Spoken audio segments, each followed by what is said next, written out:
আলহামদুলিল্লাহি রাব্বিল আলামিন ওয়াসসালাতু ওয়াসসালামু আলা আশরাফিল আমবিয়া ওয়াল মুরসালিন ওয়া আলা আলিহি ওয়া আসহাবিহি ওয়া মান তাবিআহুম ওয়া দাআ বিদাওয়াতিহিম ইলা ইয়াউমিদ্দিন আম্মা বা'দ আউযু বিল্লাহি মিনাশ শাইতানির রাজীম বিসমিল্লাহির রহমানির রহিম ইন্না ফাতাহনা লাকা ফাতহাম মুবিনা সাদাকাল্লাহুল আযীম। প্রিয় দেশবাসী, বাংলাদেশের সর্বস্তরের সকল জনগণ, সর্বশ্রেণীর সকল পেশার মানুষকে সর্বপ্রথম আমি স্বাগত জানাচ্ছি, অভিনন্দন জানাচ্ছি। আজকে একটি ঐতিহাসিক দিবস, 2024 সালের 5ই আগস্ট। বাংলাদেশের মানুষের জন্য ফ্যাসিবাদ মুক্তি এবং জুলুম ও শোষণের পিঞ্জর থেকে মুক্তির একটি ঐতিহাসিক স্বাধীনতার দিবস আজ। অনাগত কাল পর্যন্ত বাংলাদেশের মানুষ দ্বিতীয় স্বাধীনতা দিবস হিসেবে স্মরণ করবে ঐতিহাসিক 5ই আগস্টকে। অনেক ত্যাগ তিতিক্ষা, অনেক রক্তের নজরানা, অনেক শ্রম, অনেক মায়ের চোখের অশ্রু, অনেক বোনের আহাজারি, গগন বিদারী অনেক কান্নার পর কাঙ্ক্ষিত এই মুক্তির স্বাদ আজ আমাদের দেশবাসী উপভোগ করছে। এই আনন্দঘন মুহূর্তে সর্বপ্রথম আমি শুকরিয়া আদায় করছি আরশের মালিক মহান রব্বুল আলামিন, আল্লাহ পাক রব্বুল আলামিনের, যিনি আমাদের জাতীয় জীবনে এমন একটি আনন্দঘন সময়ের অবতারণা করেছেন, সৃষ্টি করেছেন। লাকাল হামদু ইয়া আল্লাহ ওয়া লাকাশ শুকরু ইয়া আল্লাহ। এরপরে আমি শুকরিয়া আদায় করছি, কৃতজ্ঞতা জ্ঞাপন করছি দীর্ঘ 16 বছরের এই ফ্যাসিবাদ বিরোধী আন্দোলন এবং সংগ্রামে যাদের আত্মত্যাগ রয়েছে, বিভিন্ন বিরোধী দলীয় নেতাকর্মী যারা অপরিসীম ত্যাগ এবং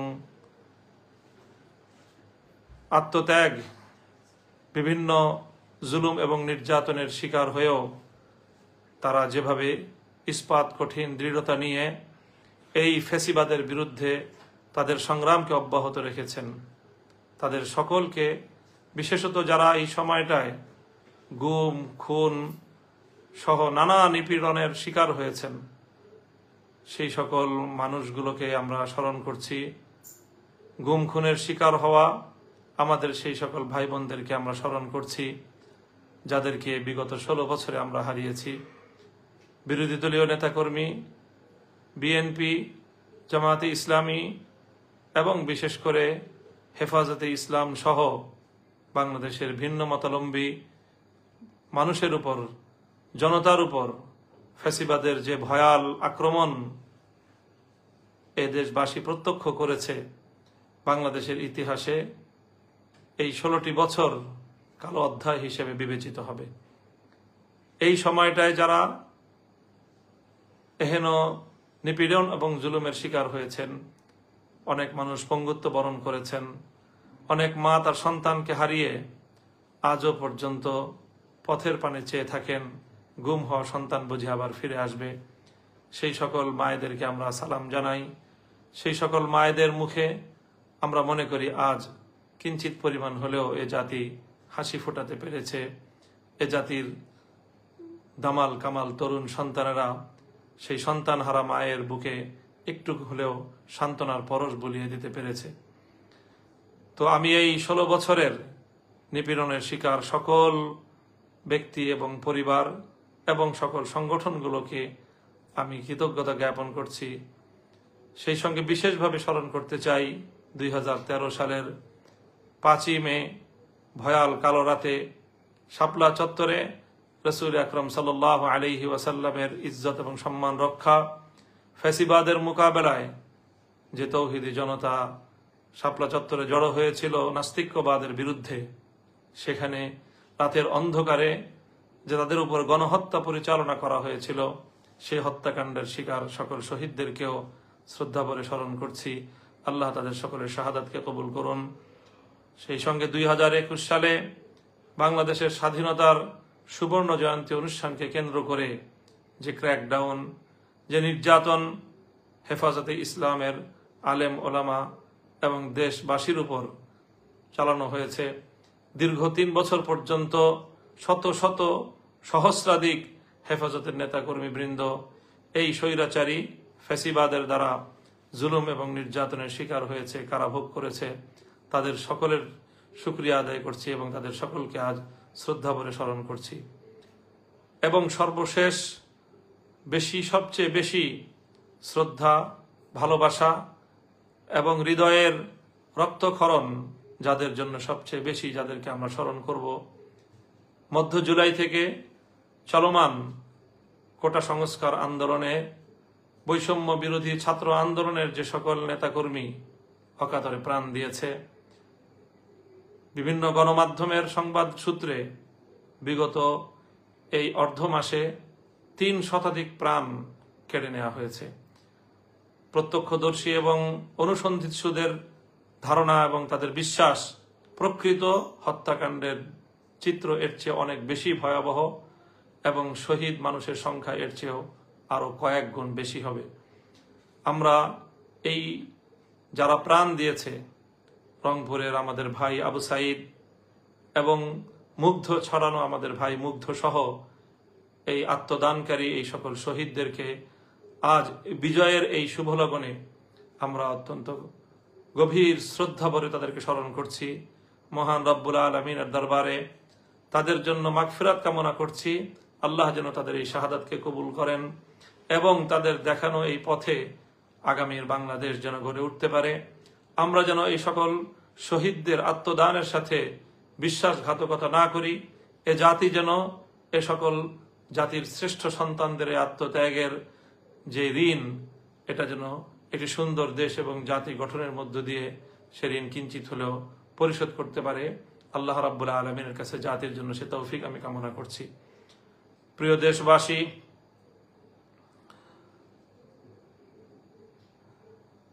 এই আন্দোলনে দেশের সকল ছাত্র জনতা যেভাবে সম্পৃক্ত ছিল, পাবলিক বিশ্ববিদ্যালয়, প্রাইভেট বিশ্ববিদ্যালয়, কলেজ, স্কুল লেভেল সহ এই সকল শিক্ষা প্রতিষ্ঠানের ছাত্র ছাত্রীরা যেভাবে তারা জীবনের মায়া ত্যাগ করে সত্যকে প্রতিষ্ঠার জন্য, বৈষম্যকে উৎখাত করে একটি ন্যায় ও সাম্যপূর্ণ জাতি গঠনের লক্ষ্যে তারা যেভাবে মাঠে নেমে এসেছিল, আমার এই স্কুল কলেজ বিশ্ববিদ্যালয় পড়ুয়া শিক্ষার্থীদের সাথে কাঁধে কাঁধ মিলিয়ে আমাদের বাংলাদেশের টেকনাফ থেকে তেতুলিয়া পর্যন্ত মাদ্রাসা শিক্ষার্থীরাও তাদের ভাইদের সাথে সংহতি প্রকাশ করে তারা মাঠে ময়দানে ভূমিকা পালন করেছে। এবং বিশেষত আন্দোলনের শেষাংশে বাংলাদেশের সকল মাদ্রাসাগুলো থেকে ছাত্র জনতা বাঁধ ভাঙ্গা জোয়ারের মতো তারা মাঠে নেমে এসেছে। ফ্যাসিবাদের বিরুদ্ধে জাতীয় এই জাগরণে সাধারণ শিক্ষাধারার শিক্ষার্থীদের সাথে আমার মাদ্রাসার শিক্ষার্থীরাও কাঁধে কাঁধ মিলিয়ে মাঠে ভূমিকা পালন করেছে, যেটি বাংলাদেশে এক অনন্য, অনিন্দ, সুন্দর দৃষ্টান্ত স্থাপন করেছে। আগামীর বাংলাদেশ আমরা তেমনই দেখতে চাই। সকল ভেদাভেদ ভুলে গিয়ে শিক্ষা এবং ধর্মীয় অঙ্গনের এই যে সীমারেখা, এই যে একটি দেয়াল, এই দেয়ালকে অতিক্রম করে গোটা জাতির জন্য সম্মিলিতভাবে একটি আগামী প্রজন্ম আমরা গড়ে তুলব, যারা এই দেশটাকে আমাদের পূর্বসূরীদের স্বপ্নের বাংলাদেশ হিসেবে গড়ে তুলবে। সেই প্রত্যাশা আজকের এই শুভ লগনে আমি ব্যক্ত করছি এবং আগামীর সেই বাংলাদেশ গড়ার জন্য সকল শিক্ষার্থীদের প্রতি আমি উদাত্ত আহ্বান জানাচ্ছি। আল্লাহ রাব্বুল আলামিনের দরবারে তাদের জন্য সেই তৌফিক কামনা করছি। প্রিয় দেশবাসী, আজ দীর্ঘ একটি আন্দোলন এবং সংগ্রামের পরে বৈষম্য বিরোধী ছাত্র আন্দোলনের সমন্বয়কদের তাদেরও প্রশংসা করতে হয়। তাদের প্রতি অকুণ্ঠ চিত্তে কৃতজ্ঞতা প্রকাশ করছি। তারা অত্যন্ত দক্ষতার সাথে, সাহসিকতার সাথে, আস্থা এবং সমন্বয়ের সাথে যেভাবে গোটা জাতিকে তারা নেতৃত্ব দিয়েছে। সত্যিকার অর্থেই বলতে হয় যে সাবাস বাংলাদেশ, এ পৃথিবী অবাক তাকিয়ে রয়। আমাদের তরুণ যুব প্রজন্ম, ছাত্র নেতৃত্ব আগামী দিনের তারা জাতীয় নেতৃবৃন্দকে একটি উত্তম দৃষ্টান্ত উপস্থাপন করে দেখিয়েছে কিভাবে একটি জাতিকে পরিচালনা করতে হয়, কিভাবে একটি বিপ্লবকে পর্যায়ক্রমে সাফল্যের দুয়ারে উপনীত করতে হয়, চূড়ান্ত সফলতা কিভাবে ঘরে তুলতে হয়, এবং সেজন্য যে ত্যাগ এবং কোরবানি স্বীকার করতে হয়, সেজন্যে জালিমের রক্তে চক্ষুকে কিভাবে উপেক্ষা করতে হয়, সেভাবে কিভাবে রিমান্ডে নির্যাতনের মুখেও অকুত ভয় এবং স্থির থাকতে হয়, অটল এবং অবিচল থাকতে হয়। বৈষম্য বিরোধী ছাত্র আন্দোলনের সমন্বয়ক বৃন্দ জাতির সামনে তার একটি উজ্জ্বল দৃষ্টান্ত স্থাপন করেছে। আগামী দিনে তাদের এই দৃষ্টান্ত যে কোনো নেতৃত্বের জন্য একটি মাইল ফলক, অনুসরণীয় দৃষ্টান্ত হিসেবে কাজ করবে। সেজন্য আমি বৈষম্য বিরোধী ছাত্র আন্দোলনের সকল সমন্বয়ক বৃন্দদেরকেও আমি আমার ব্যক্তিগত এবং আমার অঙ্গনের পক্ষ থেকে, আমাদের হেফাজতে ইসলামের পক্ষ থেকে তাদের শুকরিয়া জ্ঞাপন করছি।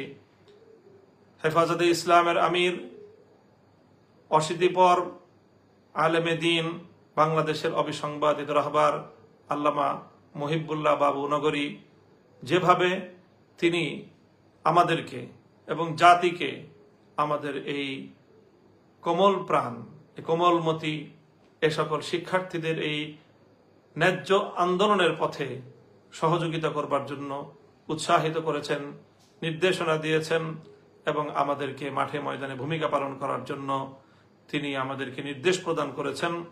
সেজন্য আমির হেফাজত সহ হেফাজত নেতৃবৃন্দকেও আমরা শুকরিয়া জ্ঞাপন করছি।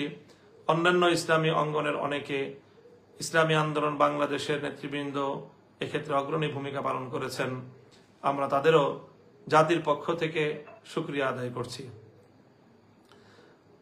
অনেক ত্যাগ এবং কোরবানির পর সর্বশেষ আজ 5ই আগস্ট জাতির সেই বহু কাঙ্ক্ষিত বিজয়ের দিনটি এলো। অত্যন্ত দুঃখ এবং ভারাক্রান্ত হৃদয় নিয়ে বলতে হয়, এই দিবসের চূড়ান্ত বিজয় আসার ঠিক পূর্ব মুহূর্তেও গতকালকে যে অনাকাঙ্ক্ষিত আরো প্রায় শতাধিক প্রাণহানির যে ঘটনা ঘটল, এ ঘটনা আসলেই না ঘটালেও চলতো। যারা ক্ষমতার মসনদকে আঁকড়ে ধরে রাখার যে এক জেদ, যে জেদ মানুষকে কোন পর্যন্ত তার অধোগতি হতে পারে, কোথায় পর্যন্ত তাকে নিচে নিয়ে নামাতে পারে, আমাদের এই সদ্য বিদায়ী ফ্যাসিবাদী স্বৈর শাসকের পতন থেকে আমরা মনে করব যে আগামী দিনের শাসকবর্গ শিক্ষা গ্রহণ করবে। তাদের জন্য এর চেয়ে অনেক উত্তম পথ খোলা ছিল। জাতির কাছে তারা যদি আত্মসমর্পণ করত, সময় থাকতে তারা যদি জাতির প্রাণহানির আত্মঘাতী পথে পা না বাড়িয়ে যদি জাতির সাথে, জাতির আগামী দিনের তরুণ সন্তানদের সাথে যদি তারা সমন্বয় এবং তাদের কাছে যদি তারা আত্মসমর্পণ করার একটু মানসিকতা লালন করত, তাহলে আজ তাদের এই করুণ পরিণাম বরণ করতে হতো না। আমি আগামী দিনের রাষ্ট্রনায়ক নেতৃবর্গকে এই পতনের করুণ ইতিহাস থেকে শিক্ষা গ্রহণ করার জন্য সকলের প্রতি উদাত্ত আহ্বান রাখছি। প্রিয় দেশবাসী, আজ যখন স্বৈরশাসীর পতনের বিদায় ঘণ্টা বেজে গেল, এদেশের মানুষ স্বতঃস্ফূর্তভাবে কিভাবে তাদের যে ক্ষোভের বহিঃপ্রকাশ ঘটিয়েছে, গণভবন থেকে প্রধানমন্ত্রীর কার্যালয়ের প্রতিটি ইঞ্চিতে এদেশের মানুষ দীর্ঘ 16 বছর পর যেন তাদের মালিকানার অধিকার ফিরে পেয়েছে। বাঁধ ভাঙ্গা উচ্ছ্বাস এবং বিজয় উল্লাসে আজকের রাজধানী ঢাকা সহ গোটা বাংলাদেশের এই চিত্র বাংলাদেশের মানুষের জন্য আল্লাহ রাব্বুল আলামিনের পক্ষ থেকে এক মহান নিয়ামত এবং আল্লাহর পক্ষ থেকে অনেক বড় একটি কৃপা এবং রহমত হিসেবে আমরা বিবেচনা করছি। আল্লাহ রাব্বুল আলামিনের কাছে গোটা দেশবাসীকে আমি এই মহান বিজয় উপহার দেওয়ার জন্য শুকরিয়া আদায় করতে গোটা দেশবাসীর প্রতি আমি আহ্বান জানাচ্ছি। সকল দেশবাসীকে বলবো, আজ রাতে আপনারা সম্ভব হলে সকলে 2 রাকাত সালাতুশ শুকর আদায় করবেন, আল্লাহ রাব্বুল আলামিনের দরবারে সিজদায় পড়ে শুকরিয়া আদায় করবেন এবং আগামীর বাংলাদেশ যেন সুন্দর সমৃদ্ধিময় একটি বাংলাদেশ হিসেবে গড়ে উঠতে পারে, সেজন্য আল্লাহ রাব্বুল আলামিনের কাছ থেকে আমরা সাহায্য এবং তৌফিক কামনা করব। সেই আহ্বানও আমি জাতির কাছে রাখছি।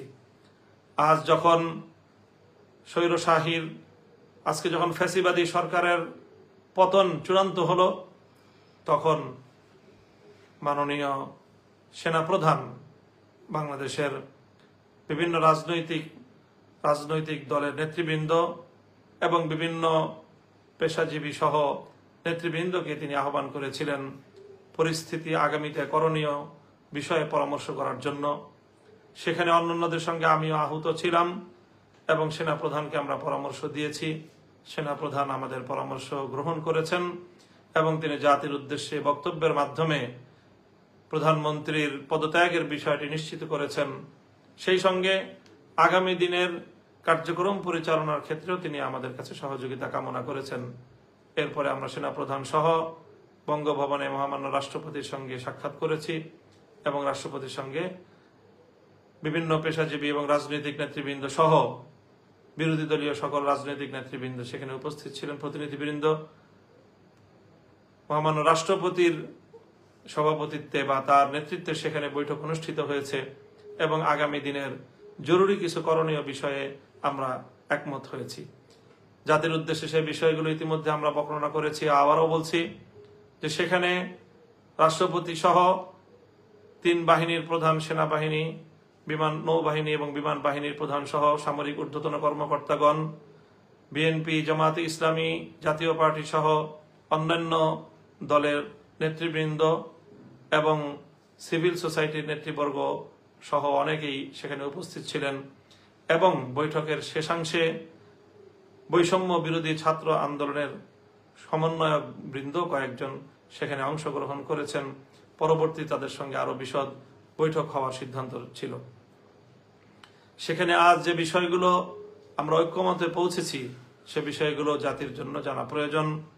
আমরা সেখানে প্রথমেই এই বৈষম্য বিরোধী আন্দোলনে যে সকল মানুষের প্রাণ গিয়েছে, ছাত্র, শ্রমিক, কৃষক, নারী, পুরুষ, শিশু, যাদেরই প্রাণ গিয়েছে প্রায় 3 শতাধিক মানুষের গণমাধ্যমের সূত্র অনুযায়ী এবং প্রত্যক্ষদর্শীদের ধারণা মতে আরো অনেক বেশি। সেই সকল আত্মদানকারী সকল শহীদানের জন্য শোক প্রস্তাব গ্রহণ করা হয়েছে এবং তাদের রুহের মাগফিরাত কামনা করে দোয়া মুনাজাত পরিচালনা করা হয়েছে। সেখানে ঐক্যমত পোষণ করা হয়েছে।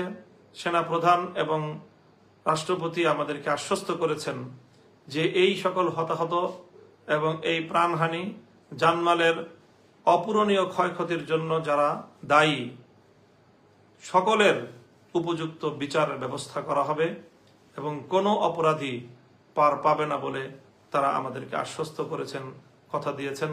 আমরা তাদের কথার উপর আস্থা রাখতে চাই। তারপরে সেখানে আরেকটি সিদ্ধান্ত আমরা একমত হয়েছি আমরা যে দ্রুত সময়ের মধ্যে অন্তর্বর্তীকালীন একটি সরকার গঠন করা হবে। আমরা আশা করব যে সেটিও ইনশাআল্লাহ দ্রুত সময়ের মধ্যেই জাতির সামনে অন্তর্বর্তীকালীন সরকারের রূপরেখা সহ সকল বক্তব্য জাতির সামনে খোলাসা হয়ে যাবে। সেই সঙ্গে এ বিষয়ে একমত হয়েছেন। রাষ্ট্রপতি আশ্বস্ত করেছেন যে বাংলাদেশের সাবেক প্রধানমন্ত্রী বেগম খালেদা জিয়া সহ বৈষম্য বিরোধী আন্দোলন চলাকালে বিগত প্রায় জুলাই মাসের শুরু থেকে হালনাগাদ বিরোধী দলীয় রাজনৈতিক নেতৃবৃন্দ, নেতাকর্মী, ছাত্র নেতৃবৃন্দ এবং যে সকল নিরপরাধ মানুষকে নির্বিচারে ব্যাপক হারে গণগ্রেফতার করা হয়েছে গত 1 মাস যাবৎ, তাদের সকলকেই 2-1 দিনের মধ্যেই মুক্তির ব্যবস্থা গ্রহণ করা হবে। সেনাপ্রধান নিজে এ ব্যাপারে আশ্বস্ত করেছেন, রাষ্ট্রপতি নিজে দায়িত্ব গ্রহণ করেছেন। সেই সঙ্গে সবচেয়ে গুরুত্বের সঙ্গে যে বিষয়টিতে আমরা একমত হয়েছি সেটি হলো এই বিজয়কে যেন কেউ কলুষিত করতে না পারে, অভূতপূর্ব জনতার এই বিজয়কে যেন কেউ কলঙ্কিত করতে না পারে, অনাহত অনাকাঙ্ক্ষিত আর কোনো ঘটনা যেন আমাদের জাতীয় জীবনকে আমাদের আঘাত দিতে না পারে, সে বিষয়ে আমরা সকলেই সজাগ থাকব। প্রিয় দেশবাসী, অনেক প্রাণহানি হয়েছে, দেশের জাতীয় অনেক স্থাপনা ধ্বংস হয়েছে, অনেক অপূরণীয় ক্ষয়ক্ষতি ইতিমধ্যে হয়ে গিয়েছে। আর কোনো ক্ষয়ক্ষতির ভার বহন করার সক্ষমতা আমাদের এই বাংলাদেশের নেই। সুতরাং দেশবাসীর প্রতি উদাত্ত আহ্বান জানাবো আমি যে আমাদের সকলেরই এখন দায়িত্বশীল ভূমিকা পালন করতে হবে।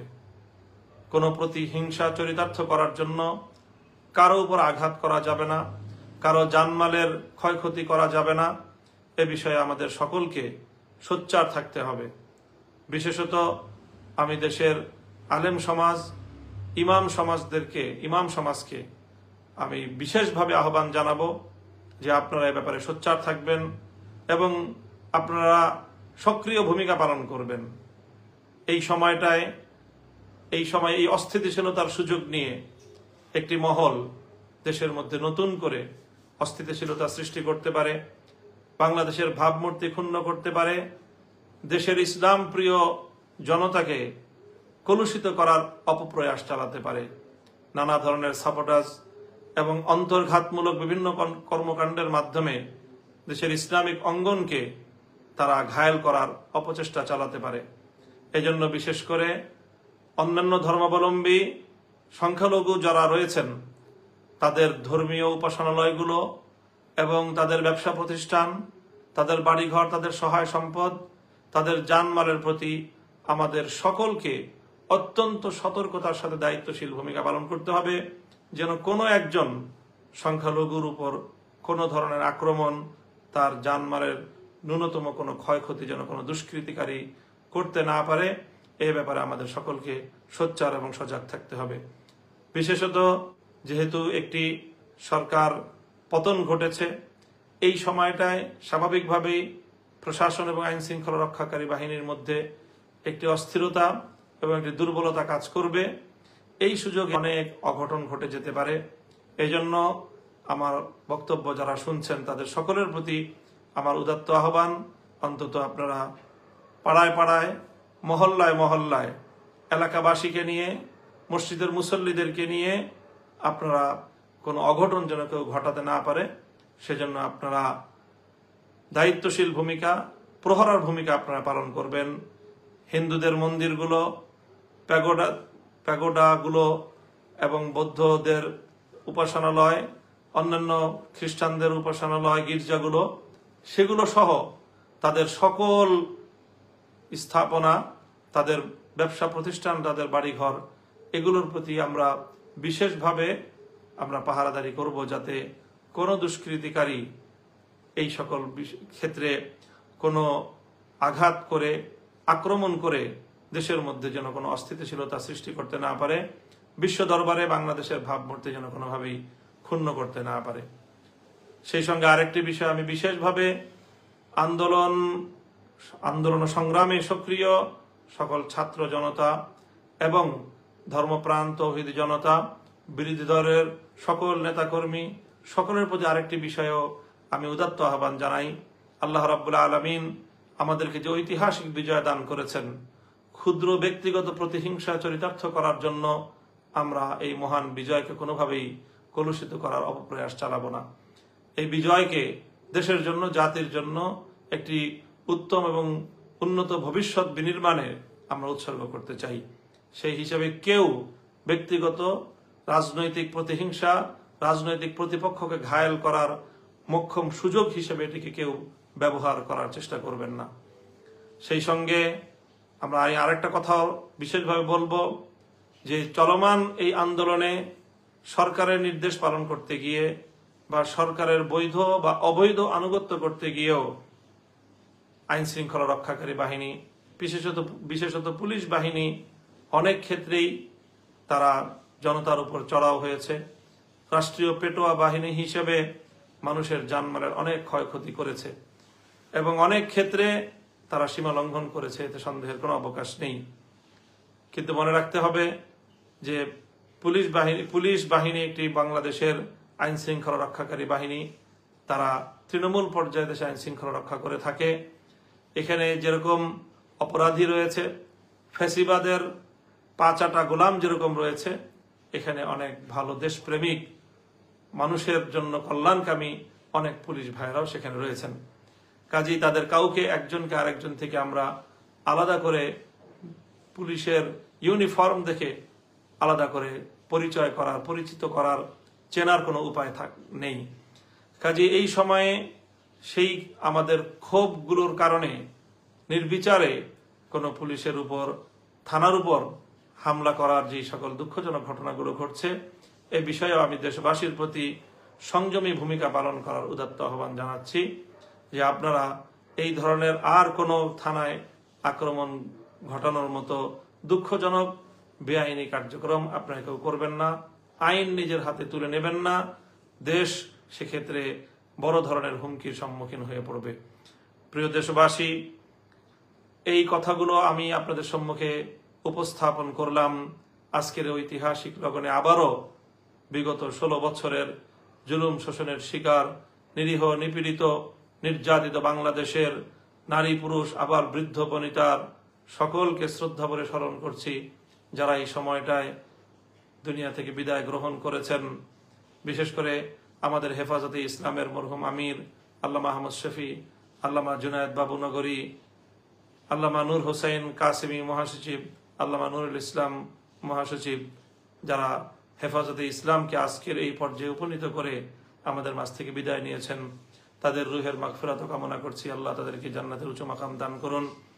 সেই সঙ্গে হেফাজতে ইসলামের সহ আলেম ওলামাদের মধ্যে যারা মূল ধারা থেকে বিচ্ছিন্ন হয়েছে, তাদেরকেও আমরা আহ্বান করব, এভাবে জাতির বিপক্ষে, আলেম সমাজের বিপক্ষে আমাদের আর কেউ যেন ভূমিকা পালন না করে। আজকের এই ঐতিহাসিক, এই অভূতপূর্ব বিজয়ের দিনে আমরা গোটা জাতির প্রতি অকুণ্ঠ চিত্তে তাদের প্রতি শ্রদ্ধা এবং শুকরিয়া জ্ঞাপন করছি। মহান আল্লাহ রাব্বুল আলামিনের দরবারে আবারও শুকরিয়া আদায় করছি এবং সকলকে আহ্বান জানাচ্ছি, আসুন আমরা সকলে হাতে হাত রাখি।